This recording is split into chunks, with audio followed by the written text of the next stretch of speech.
একটা জামা বানাতে গিয়ে প্রায় 15-20% ফ্যাব্রিক ওয়েস্ট হয়। এটা একটা সাইলেন্ট ক্রাইসিস, যেটা আমরা প্রতিদিন তৈরি করছি কিন্তু খুব কমই কথা বলি। আপসাইকেলিং কোনো ট্রেন্ড না, আপসাইকেলিং টেম্পোরারিও নয়। It is the future of fashion, where old fabric gets new life and fashion finally becomes human again.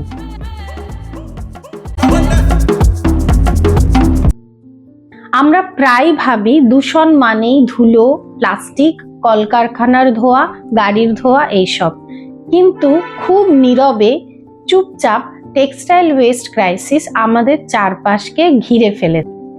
এই সংকটটি শব্দ করে আসে না, কিন্তু এর প্রভাব দীর্ঘমেয়াদী এবং ভয়ঙ্কর। তুমি কি জানো, তোমার আলমারিতে থাকা একটা জামা একদিন ল্যান্ডফিলের বোঝা হয়ে যেতে পারে? Fashion looks beautiful, but behind the scene there is a textile waste crisis we don't talk about. Hi, আমি আশা। আমি সাস্টেনেবল ফ্যাশন নিয়ে কাজ করি, upcycling, hand embroidery, natural dye এইসব নিয়ে। আর আজকের ভিডিওতে আমরা কথা বলবো টেক্সটাইল ওয়েস্ট আসলে কি, কেন এটি ডেঞ্জারাস এবং এটার সলিউশন কি। টেক্সটাইল ওয়েস্ট মানে শুধু পুরনো জামা কাপড় নয়, pre consumer West. Garment factory বা টেলারিং ইউনিটে কাটিং এর সময় ফ্যাব্রিক স্ক্র্যাপস, স্যাম্পলিং এর পর unused cloth, defective fabric roll. একটা জামা বানাতে গিয়ে প্রায় 15-20% কাপড় ওয়েস্ট হয়। পোস্ট কনজিউমার ওয়েস্ট, এটা আমরা তৈরি করি। ট্রেন্ড আউট হয়ে গেছে বলে একটু ড্যামেজ হলেই আর পরবো না মাইন্ডসেট। স্টিল ওয়্যারেবল ক্লোথস সোজা ল্যান্ডফিলে চলে যাচ্ছে।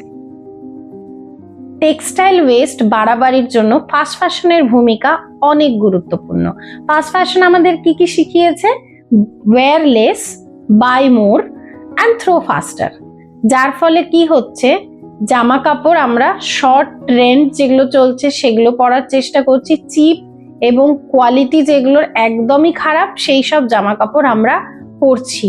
শকিং ফ্যাক্ট যে একটা জামা 7 থেকে 10 বার পরার পরই আমরা ডিসকার্ড করে দিই, এবং তার জন্য ফ্যাশন এখন ডিসপোজাল ফ্যাশন হয়ে গিয়েছে।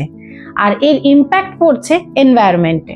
এনভায়রনমেন্টাল ড্যামেজের মধ্যে ওয়াটার পলিউশন একটা অনবদ্য দিক। সিনথেটিক ফ্যাব্রিক ধোয়ার সময় মাইক্রোপ্লাস্টিক বের হয় নদী থেকে সমুদ্রে, সমুদ্র থেকে মাছে, মাছ থেকে আমাদের শরীর।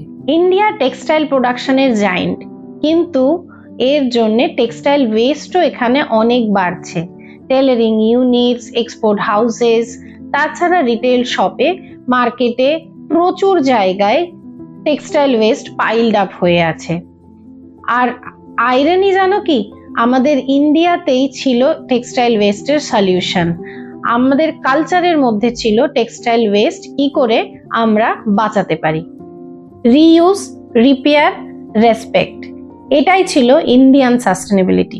We didn't call it sustainable, we called it responsibility and common sense. শুধুমাত্র এনভায়রনমেন্ট না, টেক্সটাইল ওয়েস্ট মানে আর্টিসিয়ান কাজ হারাচ্ছে, হ্যান্ড এমব্রয়ডারি, হ্যান্ড স্কিল হারাচ্ছে, machine made cheap clothes human স্কিলকে রিপ্লেস করছে। Lost craft, lost livelihood, lost dignity of handwork. Solution কি?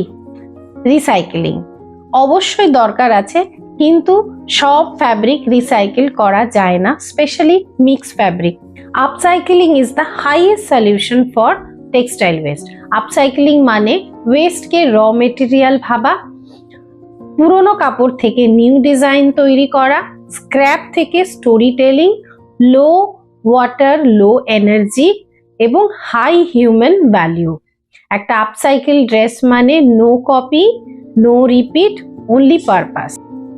আপসাইকেলিং এর কথা বলছি আর তিতলিয়া ফ্যাশন স্টুডিওর কথা বলবো না, এটা হতেই পারে না। টেক্সটাইল ওয়েস্ট আমাদের কাছে কোনো তত্ত্ব নয়, এটা এমন এক বাস্তবতা যেটা আমরা প্রতিদিন চোখে দেখি।